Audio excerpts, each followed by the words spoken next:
you tired of painting one miniature at a time, slowly slogging through that horde or squad or entire army of miniatures? Well, I've got a nice, easy and efficient way to paint up multiple miniatures at the same time, and that's using a special technique called batch painting. So if you'd like to figure out about batch painting, stay tuned and watch the video.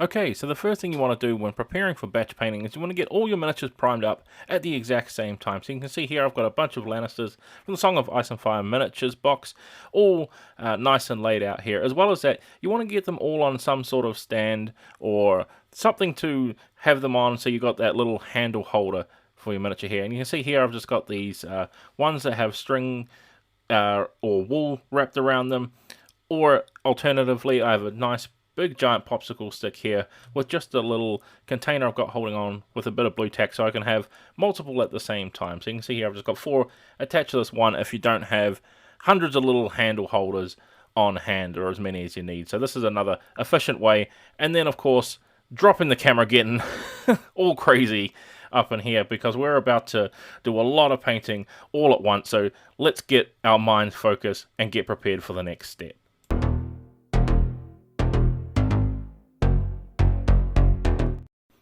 Okay, so time to move on to step 2. Step 2 is going to be picking out our colours that we need for our armies or our horde or our squad, whatever we need here. And one thing we want to do when we're doing batch painting is we want to limit our colour palette as much as possible, so we're not switching between colours too often, and we're going to be avoiding a lot of mixing for peak efficiency with our colours here. So I've just picked out the basic colours I need to complete my task at hand here. Don't be afraid, you can mix colours in that if you want to. It's just going to be a little bit harder to match them later on if you don't have enough time to do it all in one sitting. But for me, I'm just going all with these colours right here, and it's a peak amount of colours and stuff I need for efficiency of painting up these miniatures all at once.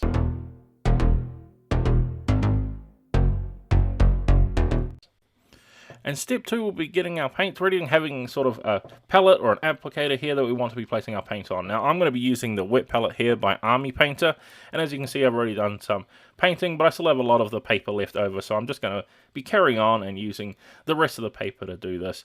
And then I'm going to be applying my paint to the palette. Now you see this in a lot of YouTube videos with placing your paints all on the paint palette at once, and I'm going to be showing you a little bit later on why I don't like doing that myself, and I like to place just one bit of paint at a time and paint that part before switching on to the next paint.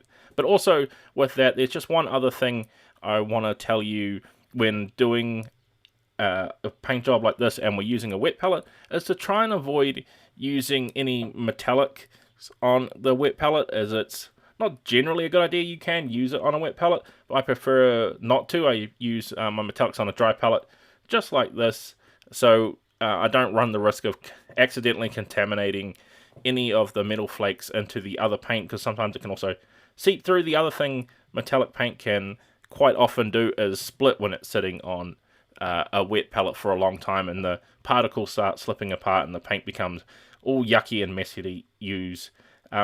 So with that, we're going to get ready for the next step and start painting the miniatures proper.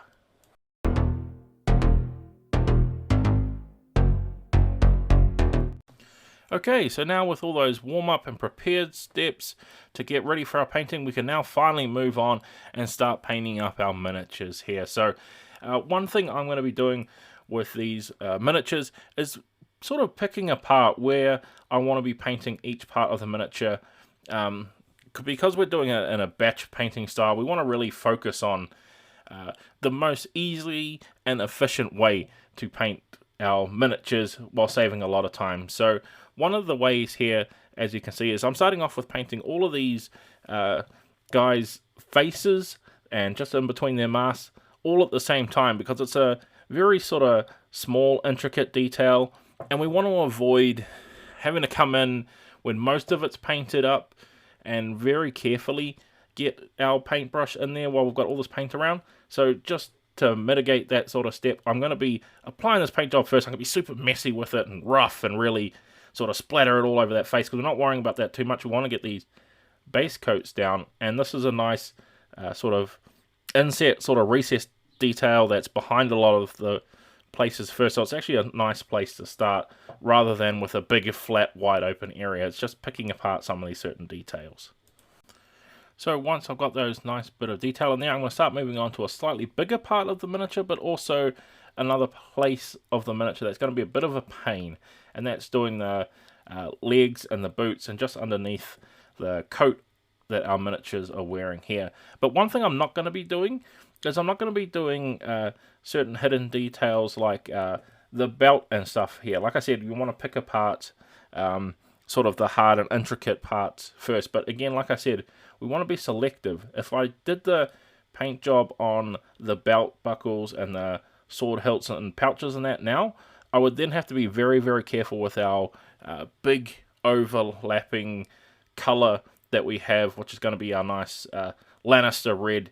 And I'd have to be a lot more careful with applying that coat. But I want to go for efficiency here. And the way to do that is to be careful, like I said before, with where we're placing our paint at the start. So I'm going to be missing out on all the belt buckles and that, and doing that a bit later, so I can be a lot messier when it comes time to placing over that really big main color of the miniature. So it's all about trying to prepare yourself for the main color of the miniature. We want to be really focused on how we can get that main color of the miniature done nice and quick, especially since it's going to be the biggest part of any piece of the miniature. So as I've just been doing, I've been picking out a few little key parts that are not in the way of that main color and are still getting in that little bit of extra efficiency, so we don't have to worry about getting these details a little bit later on as well.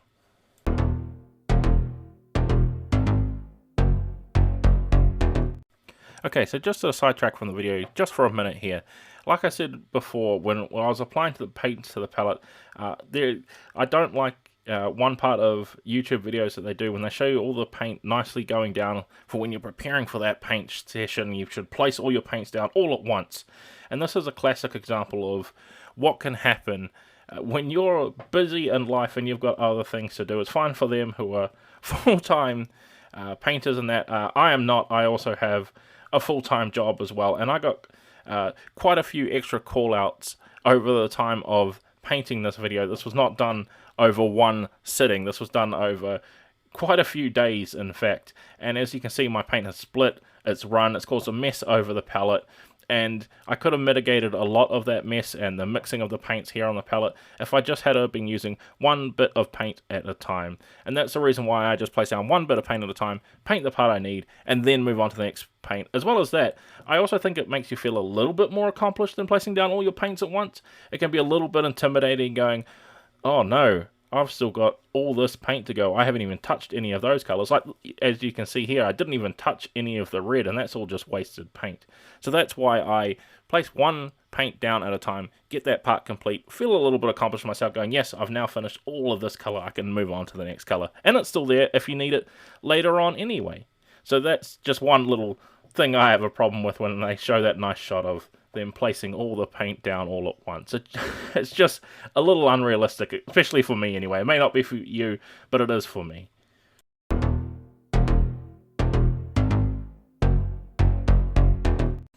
Okay, so now with that little sidetrack rant thingy over an example of why I don't do that certain thing with the paint and placing them all down at once, we can now finally get moving on to painting the biggest section of your miniature. So if you're painting up an army or a squad or that, you'll generally have one color that's a lot more dominant than the other. And as for me here, it's our Lannisters and our red. And we've got that nice deep red on here. And one sort of awesome little thing you can do with painting up miniatures in a big squad or legion or whatever you've got here that you need to paint up multiple miniatures of the same type is I'm painting this here, and red is a notoriously hard color to get right in one or two coats.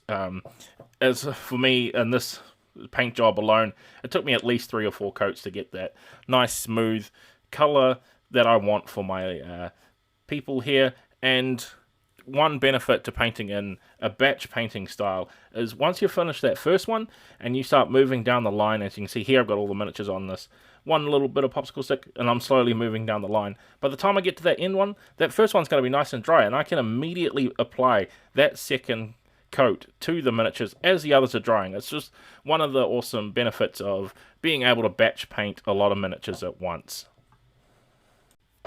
So, once we have that nice big dominating part of the miniature complete, now it's time to come back with any little details that may be in, on, or underneath those major part color that we need of our miniature. So, like I said before, we wanted to avoid using painting the belt, I should say, rather than using, to our Lannisters we've got here, that I said if we had painted them first, we would then have to start worrying about getting in between all those sort of little nooks and crannies, and we wouldn't be able to be a lot messier and not worry about. Whereas this step, I've now completed that nice big major color that we have on our miniature, and now I don't have to worry so much about getting in between those if I was to paint the red first, and now I can more focus on the higher up layer, or even if it's an under layer, and more focus on the fine detail work, and I will not be interfering with the big part of the miniature because it's already complete. So it's all just a nice little quick easy steps from here, and like I said before, we can carry on going down the line. By the time that first one is finished and dry, we'll be on our last one, and if we need to apply that second coat, like as you can see here, I'm going to need to apply a second coat. I'm being pretty sort of rushed with this. It's nice and easy to just pick up that first one and start going down that line again and getting that consistency, and you'll find yourself actually working at a lot quicker pace than if you were painting with just one miniature at once. And now I'm just going to be painting up some of the handles of the weapons, and as you have noticed too, I've also left a metallic for last. Basically, I'm going to be leaving the metallics for the last thing I actually paint. There can be a bit of problems that can arise with metallics, as I'll explain when I start moving on to the metallics, but again, it's now just time to focus in on all those detailed and selected areas we need. Since we have pretty much all those big colors in and out of the way, it's time to come in with the details at this point before moving on to any metallic steps. Okay, so now I'm going to be moving on to the steps with the metallics. Like I was saying just before, once we were doing the detail, I said we want to try and leave the metallics basically for the last sort of base coat that we want to apply. And the reason for this is if you accidentally get metallic paint anywhere, it can be very hard to color them over with other colors. So for instance, if I accidentally get it too much on the red, it's going to cause a lot of problems getting that metallic sort of effect off the paint, because metallics are such strong pigmented colors, at least a lot of the ones I use anyway, and when you're trying to paint over them, it can take a lot of layers to finally get it to the point where it looks like it's back to the base coat, just for me anyway, and I find that a bit of a problem. So the way I sort of sidestep around this problem is to come in and do it last, so I can be a lot more careful with the step. Now, you will still probably get some metallic paint on to some of the areas here and there, but at least at this point, we only have to dab in to those certain points where we need the paint to be, and not have a big full paint job where we have to basically paint another coat over the entirety of the miniature again, just to try and get rid of that metallic color. As well as that, since the metallics are super high pigmented colors and seem to be really strong, any color that you've accidentally got over everywhere, like you can see here, I had some of the red applying over accidentally over the places of the armor and that, and just basically with one coat, it basically covers up those colors as well. So it's a 2-for-1 sort of deal when you're doing this, is you can easily get rid of any extra colors, because the metallic colors are a lot more sort of heavily pigmented than other colors, and if we accidentally get the metallics anywhere else, we only have to apply the colors to that area to try and touch it up, rather than having to try and completely go over with another coat again. So that's the reason why I save the metallics for the last sort of color that I need to apply for base coating. That's my theory behind it anyway.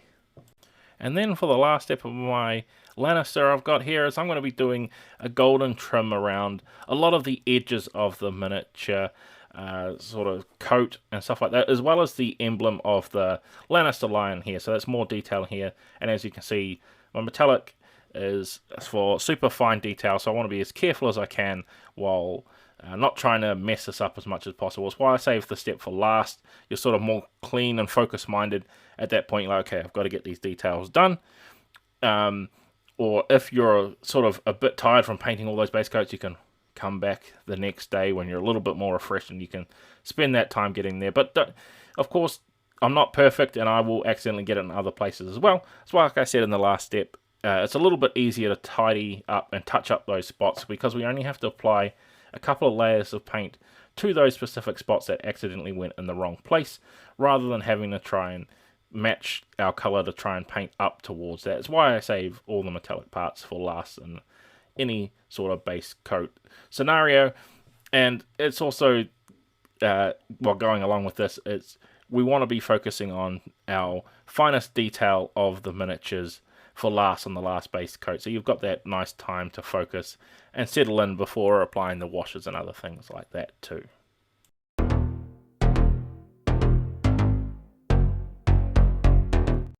And now for our next step, washes. Now washes are the same sort of thing as paints. When we're choosing our paint colors and our scheme, we want to keep it as low and as limited as possible. We want to do the exact same thing with washes. Keep that as low and as limited as possible, so we don't have to worry about applying so many at once. Because like I said, we're doing the squads and our armies and that. We want to be bang, bang, bang, bang all the way down the line, really getting them over and not having to worry about it too much. So you can see here, I'm just quickly slapping it on the face. Being a little bit careful though, I've got a slightly smaller brush, really trying to avoid too much of getting it into those places where we don't want it to. But that's why I'm starting out with the wash that I need the least first. So that's the flesh wash that I'm using here to paint in our skin tone, and that's it, going over, quickly dabbing on each one of the faces and being a little bit careful that they're not pooling up as well. So just keep an eye on them as you're going down your line.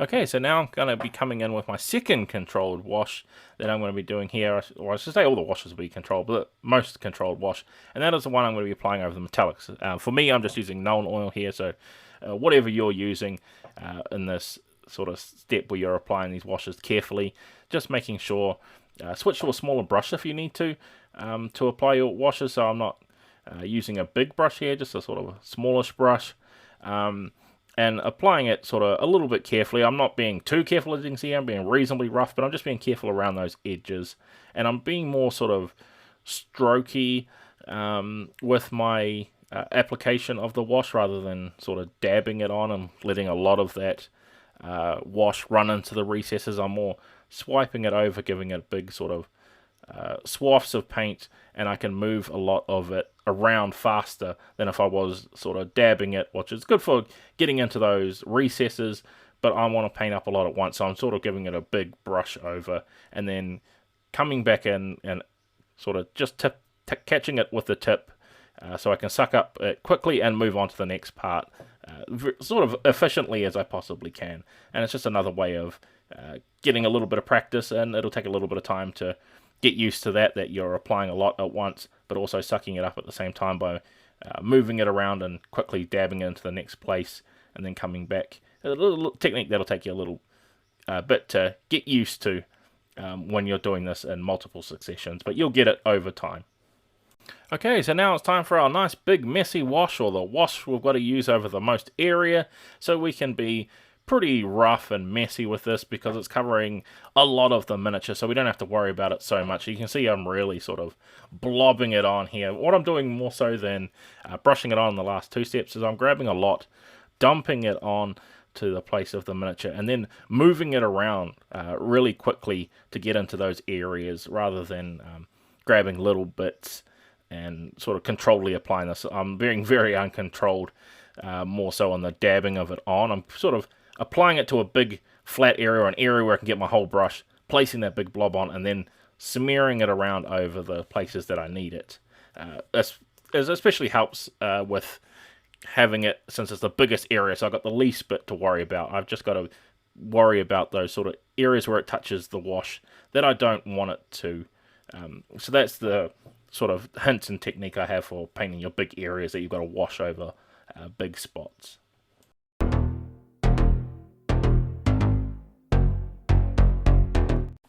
And just one little extra tip I have here for you while I'm applying some more wash to more of my men is I'm not going to be bothering about with all these basic infantry sort of people I've got here. I'm just not even going to bother about giving anything a highlight. You're not going to notice it in a big army situation, and with these sort of mass troops that are all the same, you're not going to need to worry about it. I would suggest leaving your highlights and stuff like that for your captains and your named heroes, your people that you want to stand out. If you do apply a highlight, watch. I do apply one highlight, and that is just one quick little highlight over the metallic areas, just hitting the sharp points on the halberds that I've got there. So it's just one little quick streak. You want to limit the amount of highlights you're doing. And like I said, since these are the big mass infantry guys that are going to rush it and die pretty quickly, and they're there for fodder's sake, you're not going to have to worry about them. On a table, standing back, they're going to look nice and impressive all by themselves, and you won't even notice they have a highlight. So save the highlights and the extra work you want to put into for your named and your character and your single models, and don't worry about it for your big units and squads. That's just my personal tip. Of course, you can go in there. I'm just trying to save you as much time as humanly possible while keeping your paint job consistent and nice.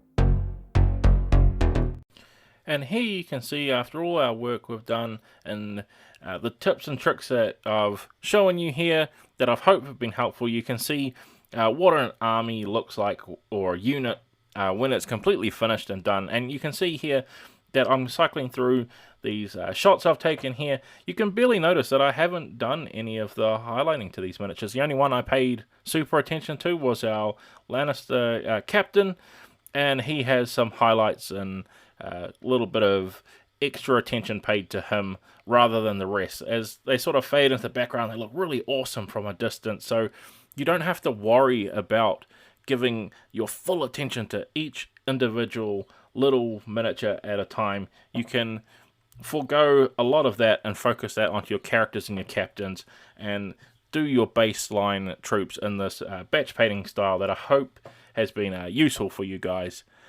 So I'd like to thank you for watching. I hope it's been helpful for you as well, whether you want to paint up a whole heap of miniatures at once, or you just thought it might be a cool idea to look, hey, how do people get all these miniatures all painted up when they have a nice big army on the table? So I'd like to thank you all for watching, and I can't wait to see you guys in the next video.